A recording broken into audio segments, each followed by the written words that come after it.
Today I will be explaining the actual problem faced on nitrogen generator. This is case study number 2.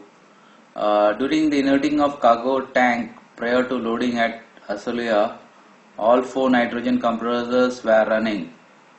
Inerting started at around 1200 hours. At 1600 hours, some smell was noted in the engine control room, and it was found on investigation that the nitrogen number 4 compressor, the main circuit breaker in the engine control room, was overheating. Hence the burning smell was present. The temperature was measured and found it was around 200 degrees on one terminal, but however the high temperature protection did not activate.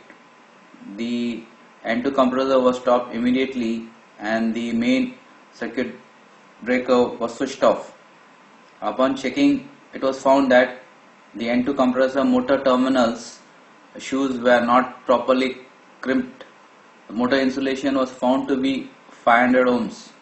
The cable insulation from the main panel of N2 found 500 ohms, and K1 and K2 contactors on the N2 panel was found to be okay. That is, one of the terminals was overheating, other 2 terminals were okay. Presently we had a spare available on board, and what we did was we removed we isolated the panel, because to work on this it was connected to the bus bar. So we isolated one section of the panel by switching off all the motors and that in panel 1. Then we worked on panel number 2 so that isolation was there. There's a tie bus in between panel number 1 and 2.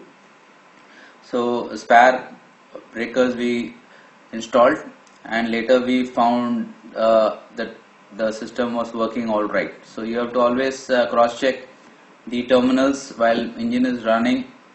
That is, the compressor when it's running, you check the terminals, all the terminals temperatures monitoring we were doing. So for safety purpose, you always have to check the terminal temperatures. If you have any doubt regarding this, you can message me. Thank you.